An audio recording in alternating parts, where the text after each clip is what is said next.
Bonjour à tous. Merci beaucoup d'être là. Je suis ravie de passer la prochaine demi-heure avec vous. Alors, je m'appelle Caroline Costa-Savelli et je suis la directrice du pôle insertion inclusion du groupe IGS. J'y reviendrai un peu. La première chose que je veux vous dire, c'est que moi, j'arrive ici en toute humilité. Je n'ai pas de leçons à vous donner, j'ai aucun conseil à vous donner. Ce que je viens faire avec vous, c'est qu'on se pose peut-être quelques questions, qu'on mène quelques réflexions. Qu'on ouvre peut-être des horizons et peut-être qu'on va casser quelques codes. On verra bien. Alors voilà, quel titre moi je suis là pour vous parler aujourd'hui. J'ai plusieurs casquettes. Alors la première chose, j'ai été directrice pendant 18 ans d'un CFA. Je pense que vous savez ce que c'est un CFA, un centre de formation en apprentissage. Un CFA qui s'appelait le CFA CODIS, qui fait partie du groupe IGS. Et c'est une école qui formait des jeunes sur les métiers du commerce de bac à bac plus 5. Donc on commençait sur les classes de seconde pour préparer des bacs pro, seconde, première terminale, jusqu'à des Master 2. Donc j'ai dirigé ce CFA pendant 18 ans. J'ai rencontré beaucoup de gens, on a mené pas mal d'expériences. Donc c'est à ce titre-là, première casquette, que je viens vous partager des témoignages. La deuxième casquette avec laquelle je viens, c'est que depuis janvier 2023, donc c'est assez récent, j'ai pris la direction du pôle insertion inclusion du groupe. Et là, c'est un petit peu une autre fonction, c'est aussi un organisme de formation. Et j'ai aussi des témoignages à vous apporter par rapport à cette mission. Ma troisième casquette, c'est que j'ai eu la chance de faire toute ma scolarité dans un lycée international, de l'âge du CP jusqu'à la terminale. Et donc, j'ai vécu un double système d'éducation. Donc, j'avais la moitié de mes cours en français avec des profs français et puis l'autre moitié des cours en anglais avec des profs anglais. Donc, j'ai pu expérimenter les doubles systèmes éducatifs, et notamment le système éducatif anglo-saxon, qui, comme vous le savez, est un petit peu différent de ce qui se passe ici en France. Et puis, ma quatrième casquette, c'est aussi important, c'est que je suis maman. J'ai 2 enfants. J'ai une fille qui a aujourd'hui 19 ans, qui est dyslexique. Je ne sais pas si ça vous parle un peu, la dyslexie. C'est partie de ce qu'on appelle les troubles de l'apprentissage. Il y a pas mal de gens qui connaissent ça. Donc, c'est lié des troubles de lecture. C'est souvent lié à la lecture et à l'écriture. Donc, c'est parfois des parcours scolaires particuliers. Et puis j'ai un fils qui a aujourd'hui bientôt 16 ans et qui est dyspraxique, donc c'est aussi un trouble de l'apprentissage, un petit peu différent, c'est plutôt lié à la motricité et à la coordination pour faire simple, et c'est plutôt lié à un système d'écriture. Donc j'ai aussi expérimenté ce que c'est en tant que maman d'accompagner des jeunes gens qui sont parfois un petit peu bousculés dans le système scolaire. Donc c'est là-dessus que je voulais vous faire quelques témoignages et peut-être ensemble essayer de réfléchir. Première chose que je veux vous dire, c'est que un des constats que j'ai fait pendant mes 18 ans en tant que directrice du CFA CODIS, c'est que j'ai passé beaucoup de temps à aller rencontrer, comme aujourd'hui, des jeunes et à les écouter. Voilà. Et c'est impressionnant tout ce qu'ils ont à raconter quand on prend le temps de se poser et d'écouter ce qu'ils disent. Et alors, encore une fois, ici, moi, je viens juste parler j'ai peut-être oublié de le dire tout à l'heure, mais je vais parler de mes convictions, voilà, c'est uniquement mon point de vue et ça m'appartient. Vous voyez, je parle vraiment en mon nom aujourd'hui et vous avez tout à fait le droit de ne pas être d'accord. Ce qui est peut-être intéressant, c'est qu'on puisse après peut-être ouvrir le débat. Donc, ce que j'ai beaucoup vu, et sans faire aucune généralisation, mais j'ai entendu, en écoutant ces jeunes qui arrivaient au CFA, j'ai entendu de la souffrance, j'ai entendu de la colère par rapport à un système éducatif. J'ai entendu parfois de l'humiliation.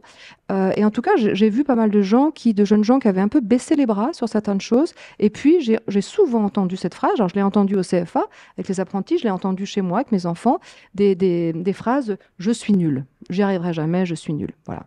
Donc, par rapport à ça, je voulais juste apporter un petit éclairage. Voilà, vous savez tous qu'on a tous un faisceau d'intelligence.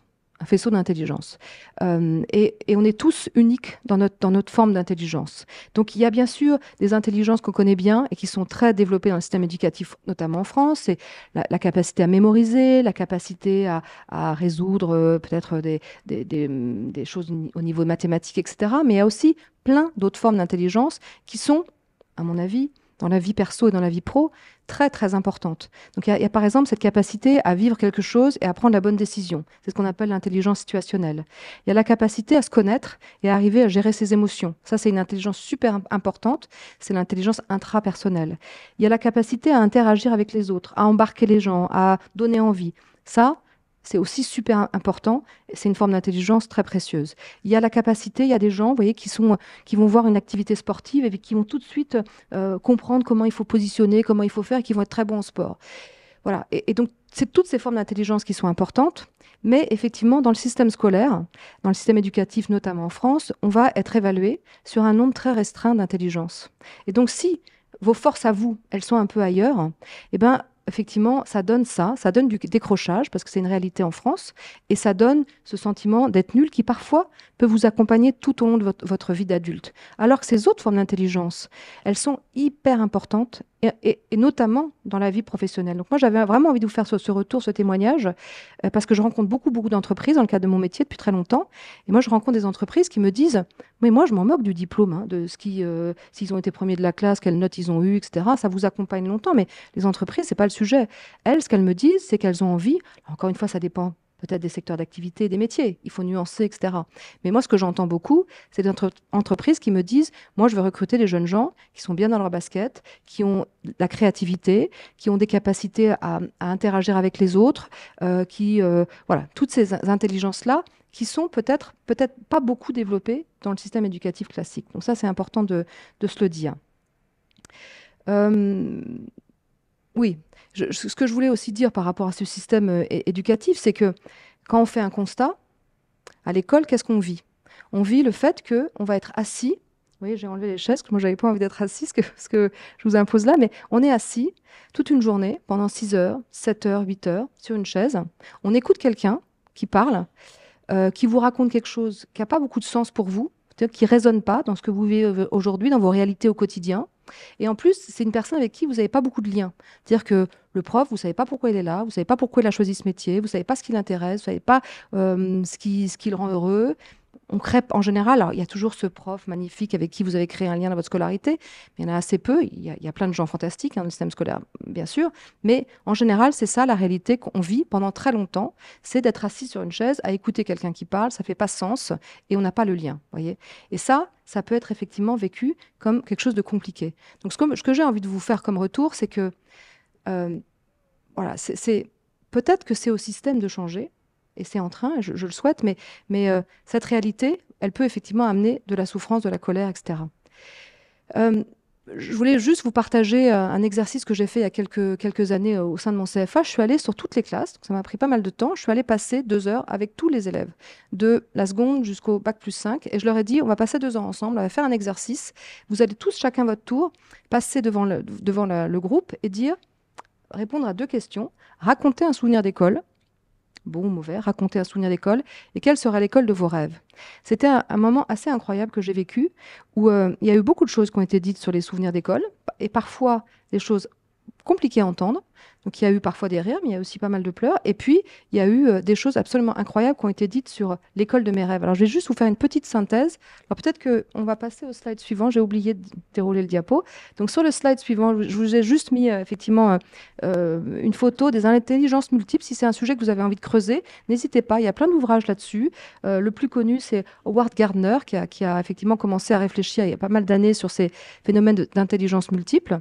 Il y a aujourd'hui en France des spécialistes aussi de cette thématique. Je pense à Bruno Hurtz, qui est un grand spécialiste de la pédagogie, qui a écrit beaucoup d'ouvrages là-dessus et sur d'autres thèmes, avec lequel j'ai eu la chance d'être formée. Donc je vous invite, si ça vous intéresse, à creuser.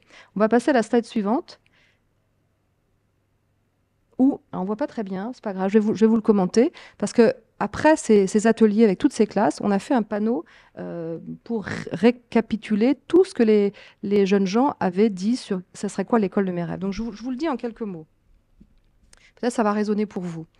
Ce qui a été dit, c'est l'école de mes rêves, c'est un endroit où on se sent bien, un endroit où on se sent respecté, pas jugé, où chacun s'entraide, un endroit où on peut apprendre en s'amusant, où chacun apprend à son rythme, où chacun se sent responsable, où on peut découvrir d'autres cultures à travers des voyages, par exemple. Un endroit qui permet et encourage la diversité. Un endroit qui permet de s'épanouir. Un endroit où on pourrait faire du sport chaque jour. Un endroit où on pourrait faire des activités artistiques, des sorties culturelles. Un endroit qui permette l'autonomie, où chacun pourrait s'exprimer librement, où chacun pourrait être ce qu'il est et ne soit pas mis en compétition avec les autres. On n'aurait plus de notes. Un endroit où on se sentirait écouté et soutenu, un endroit où on pourrait apprendre la vie. Alors, je ne sais pas si ça résonne pour vous, si on a le temps après, on pourra peut-être faire un petit exercice avec vous sur quelle serait l'école de vos rêves. Moi, l'école de mes rêves, et par rapport à toute l'expérience que j'ai, comme je vous ai dit, j'ai dirigé pendant 18 ans un CFA. Avant ça, j'ai enseigné. Et je me suis, comme tout le monde, au début, je suis arrivée, je travaillais le contenu, je passais mes nuits à faire des PowerPoint, des choses magnifiques. Mais j'avais oublié que ce qui est important, c'est pas ce qu'on transmet, c'est la façon de le transmettre. Et pour transmettre, il faut créer du lien, il faut créer de la confiance. Donc pour moi, l'école de mes rêves, ça serait effectivement un endroit où on travaille la confiance en soi. Parce que si on n'est pas dans un environnement sécurisant, si on n'a pas développé cette confiance en soi, la confiance qu'on est tous uniques et qu'on est tous merveilleux et qu'on a tous un potentiel incroyable, on ne peut pas apprendre. Et on peut vous mettre dans les salles de classe et vous taper dessus, ça ne rentrera pas. Alors moi, je ne suis pas une spécialiste, mais il y a plein de scientifiques qui travaillent là-dessus, sur les neurosciences, et qui aujourd'hui prouvent qu'effectivement, quand on est bien dans ses baskets, il y a des choses qui s'ouvrent dans le cerveau et on peut apprendre n'importe quoi. Et on a une capacité d'apprentissage qui est au-delà de ce qu'on peut imaginer. L'école de mes rêves, ça serait effectivement un endroit où on pourrait apprendre à se connaître. Ça, c'est vraiment important. Toute notre vie, on va interagir en tant que parent, peut-être, en tant que conjoint, en tant que professionnel. Peut-être vous êtes des futurs managers. Et donc, vous avez une responsabilité parce que vous pouvez faire la différence et vous pouvez avoir un impact sur le monde qui nous environne. Je ne sais pas si vous rêvez. Moi, je rêve beaucoup, même encore à mon âge. Je rêve d'un monde meilleur. Et je me dis, je ne peux pas changer le monde, mais je peux faire ma petite goutte dans l'océan. Moi, à mon niveau, je peux impacter. Et à votre niveau, aujourd'hui, demain, vous pouvez avoir un impact et faire en sorte de créer le monde que vous avez envie de voir.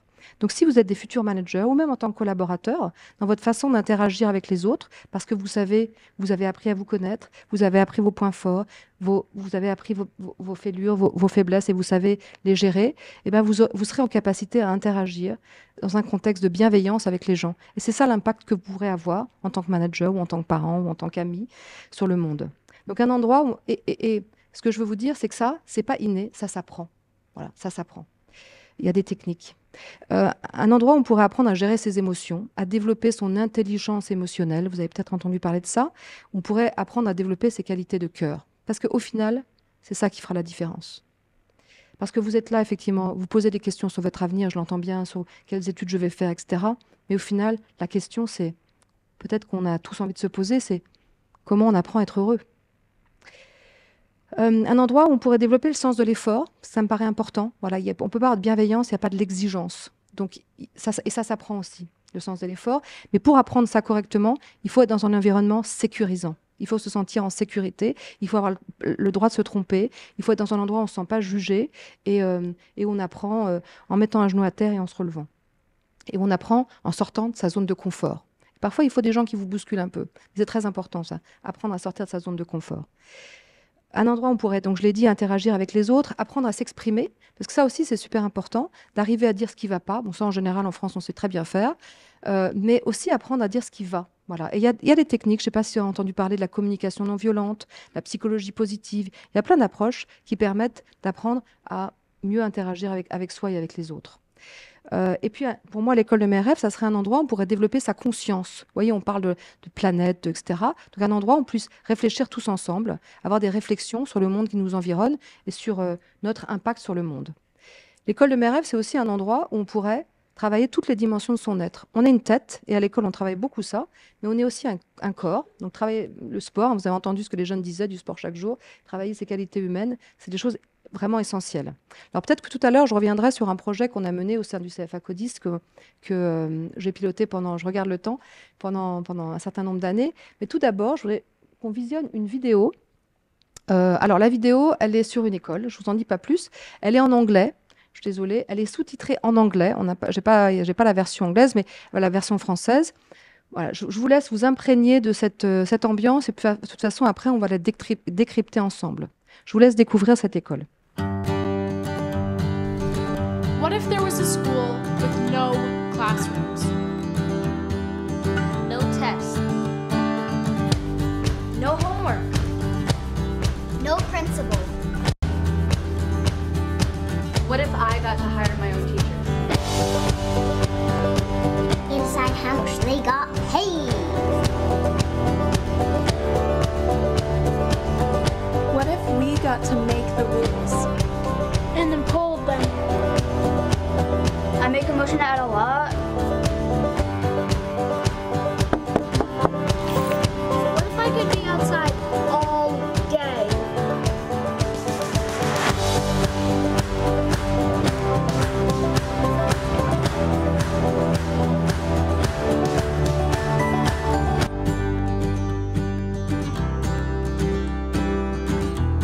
What if it was truly okay to fail? And fail. And fail. And...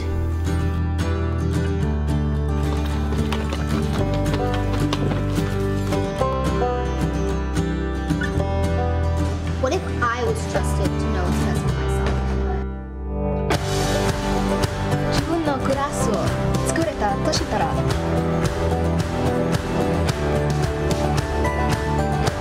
What if I could arrive at school at 8:30? Or 9 a.m.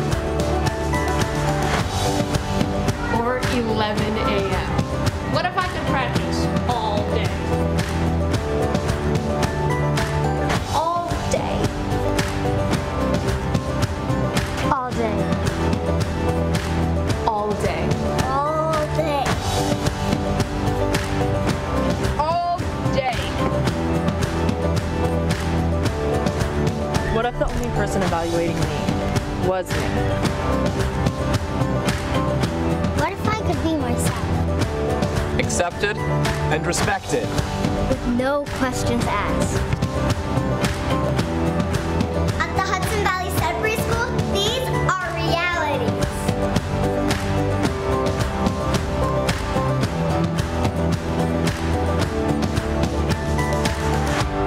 For more information, visit sudburyschool.com. Alors, c'est une école qui est effectivement aux États-Unis, qui s'appelle la Sudbury School Valley, qui a été créée en 1968. Et le principe, parce qu'il en existe plein partout dans le monde, des écoles comme ça, y compris en France, le principe c'est, alors je dis pas que toutes les écoles devraient être comme ça, hein, mais je dis juste que c'est une réalité, ça existe et c'est intéressant de le savoir. Cette école, elle est basée sur le principe que, en fait, l'enfant, il est naturellement curieux et apprenant. Tout le monde, on a tous envie d'apprendre. C'est naturel. Et on a tous une capacité à apprendre en collectif. Voilà. Sauf que nous, quand on rentre en France, on nous dit, il faut individuel, c'est les notes, il faut que tout le monde apprenne les mêmes choses au même moment, au même rythme. Voilà. Et on vous met dans des classes avec des gens qui ont tous le même âge, donc tout le monde doit apprendre de la même manière.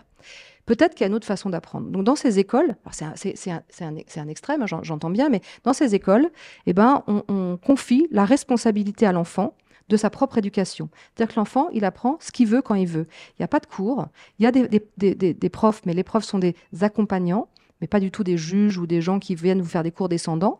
Et les jeunes vont faire ce qu'ils ont envie de faire. C'est un principe aussi démocratique, c'est-à-dire que l'ensemble des règles de l'école sont définies par l'ensemble des membres, les membres adultes, mais les membres aussi enfants, qui ont tous leur voix au chapitre et qui participent à la vie de l'école. Et puis, chacun fait ce qu'il veut. Donc, il y a des salles d'art, il y a des salles d'informatique, il y a des salles de musique, il y a plein de choses. Et chacun apprend ce qu'il veut, quand il veut, et qu'on laisse la personne trouver ses propres centres d'intérêt. Et ce qui est incroyable, c'est que ça fonctionne, parce je vous ai dit, l'école a été créée en 68, il y en a plein dans le monde qui existent comme ça. Aujourd'hui, on suit les gens qui ont été dans ces écoles et qui sont sortis de ces écoles. C'est des gens qui, au final, apprennent, mais d'une autre manière. Et la plupart vont dans les grandes universités américaines, font des études, ont des super jobs. Alors, leurs jobs sont souvent liés à leur centre d'intérêt, à leur motivation, à leur passion, mais c'est des gens qui ne sont pas du tout sortis du système, même si la façon effectivement d'apprendre paraît complètement folle. C'est-à-dire qu'on a l'impression que si on n'est pas assis sur une chaise à écouter un prof qui vous parle pendant 8 heures, comment on va apprendre? Moi, pour la petite histoire, je vous avais dit que je venais avec plusieurs casquettes. Il y a une école qui existe exactement de ce type-là en France, qui est l'École démocratique de Paris. On peut le voir sur les slides suivants. Il y a le logo. Qui est dans le 19e. Et j'ai mis mon fils dans cette école. Il est resté 5 ans dans cette école, donc de l'âge de 9 ans à 14 ans. Donc vous imaginez que quand j'ai fait ça, tout le monde m'a dit « Mais tu es folle, cet enfant est intelligent, comment il va apprendre si dans une école, il n'y a plus de profs, plus de cours ?» Parce que c'est vraiment ça la réalité.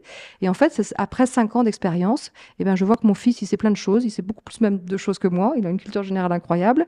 Alors, il a appris autrement. Il allait se balader à la Villette, il allait faire des expos. Il parle l'anglais alors qu'il n'a jamais suivi un seul cours d'anglais de sa vie. Alors quand on pense à toutes les heures qu'on a passées, les fesses assises sur une chaise, à répéter « Brian is in the kitchen » et qu'on n'arrive pas à aligner 3 mots, alors je généralise un peu, mais c'est un peu une réalité en France. Et bien là, cet enfant, il a été 4 ans dans une école où il a jamais suivi un cours d'anglais. Et aujourd'hui, il est capable de complètement comprendre une conversation en anglais. Donc c'est juste pour vous dire qu'il y a plein de façons d'apprendre. Donc moi, le message que j'ai envie de vous délivrer aujourd'hui, c'est écoutez-vous. Vous allez effectivement rencontrer des gens qui vont vous donner des conseils, qui vont vous dire il faut faire ci, il faut faire ça, il y a telle école, etc. C'est important d'aller écouter tout ce qui se dit.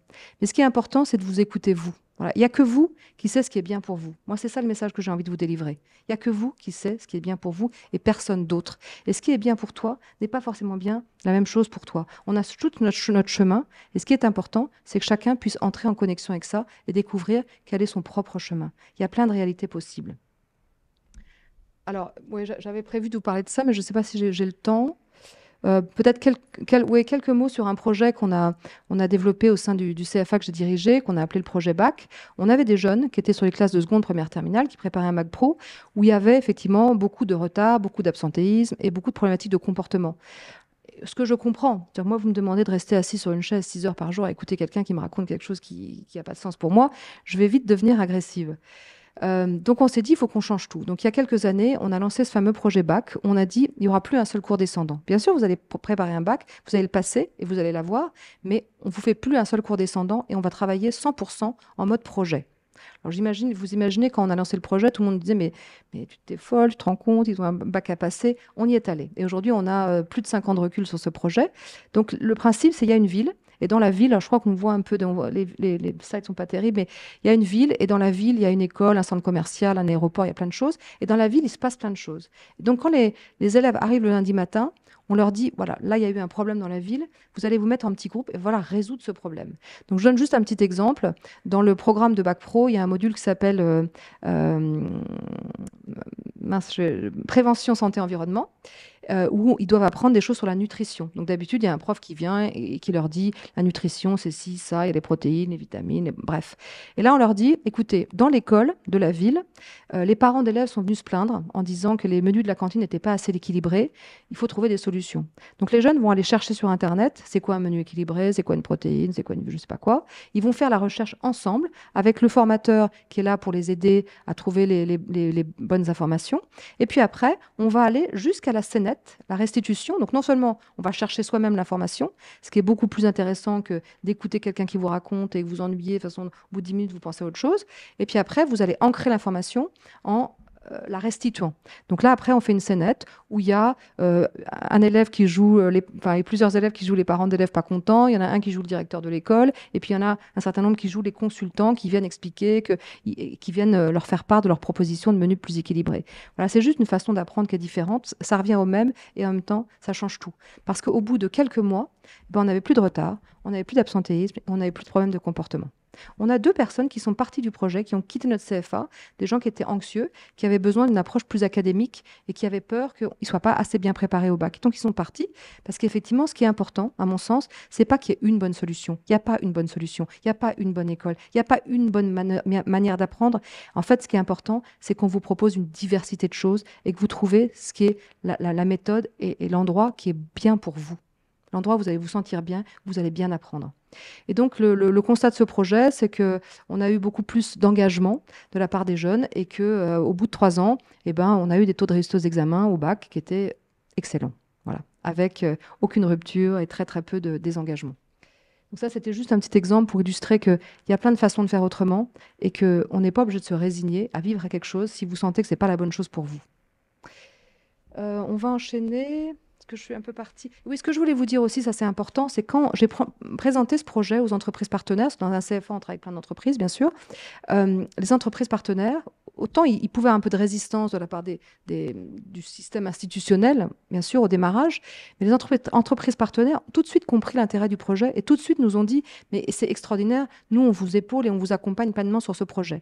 J'ai l'exemple de la DRH, la directrice des ressources humaines de Banque Postale Financement à l'époque, à qui j'ai présenté ce projet, et qui m'a dit, moi, des jeunes gens qui sont formés comme ça, je les embauche tout de suite, les yeux fermés, sans même les rencontrer. Parce que je sais qu'ils ont développé des compétences qui sont essentielles pour l'entreprise. C'est-à-dire, c'est des jeunes gens qui ont appris à travailler en groupe, qui ont appris à avoir de la créativité, parce que pour travailler sur un projet comme ça, il faut de la créativité, qui ont travaillé la prise de parole en public, parce qu'à chaque fois, on fait des formes de restitution sous forme de scénette, ou comme je vous l'ai dit tout à l'heure, avec le prof, le directeur de l'école et les consultants. Et donc, les entreprises, c'est ça qu'elles recherchent.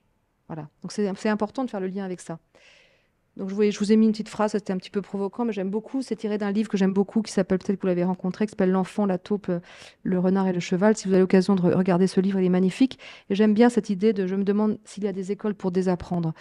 Voilà, c'était juste un petit clin d'œil. Mais ce que je voulais vous dire, c'est que dans le cadre de mes nouvelles fonctions, maintenant je travaille sur IGS Insertion Inclusion, donc un organisme de formation qui accompagne les gens dans leur insertion professionnelle. Donc ça peut être soit des demandeurs d'emploi, soit des jeunes qui ont envie de reprendre leurs études, soit ça peut être des gens qui veulent changer de secteur. Mes témoignages par rapport à ça, c'est plusieurs choses. D'abord, c'est normal qu'à 18-20 ans, on ne sait pas ce qu'on veut faire. Voilà, c'est normal, pas d'inquiétude. Ce qui est intéressant de savoir, c'est qu'aujourd'hui, alors à part sur certains métiers, encore une fois, je ne veux pas tout généraliser, mais aujourd'hui, c'est quand même beaucoup plus facile de changer de métier, de changer de secteur. De toute façon, les métiers de demain, on ne les connaît pas encore. Donc, ce qui est important, c'est de faire votre chemin pour développer des compétences, ces fameuses compétences transverses. Tout ce dont je vous ai parlé, c'est ces qualités de cœur, c'est être bien dans ses baskets, la créativité. Ça, c'est des choses essentielles qui vous serviront toujours et que c'est ça qu'on va demander en entreprise. Vous savez qu'en entreprise, vous allez vous servir de 10% de votre savoir, ce que vous savez, les savoirs techniques, les connaissances. De toute façon, aujourd'hui, avec toutes les Internet, l'intelligence artificielle, le savoir, on va le chercher très facilement. Voilà. Ce qui est important, c'est qu'est-ce qu'on en fait, et comment on le traite et comment on interagit. Ça, c'est vraiment important et c'est ça qu'il faut apprendre. Donc, peu importe, pas d'inquiétude. Vous pouvez choisir une voie, vous pouvez changer très facilement. Aujourd'hui, il y a l'histoire de la formation pour tous tout au long de la vie. Vous avez entendu parler de ça. Donc, il y a plein de dispositifs, et moi, je travaille aujourd'hui là-dedans, de financement pour pouvoir, à tout moment de votre vie, reprendre des études, vous reformer, etc. Alors, c'est sûr que si vous voulez être médecin, si à 40 ans, vous dites, tiens, je veux changer de voie, je veux être médecin, c'est un peu plus compliqué. Il y a des voies où, bon, mais il y a quand même beaucoup d'endroits où on peut changer de secteur et d'activité, etc. Et ce qui est important aussi, la difficulté qu'on rencontre, c'est qu'on connaît mal les métiers. Et souvent, je vois des jeunes et des moins jeunes qui ont une totale méconnaissance des métiers et qui ont un peu des préjugés ou des croyances en disant, effectivement, la grande distrie, je ne veux pas y aller, la restauration, je ne veux pas y aller.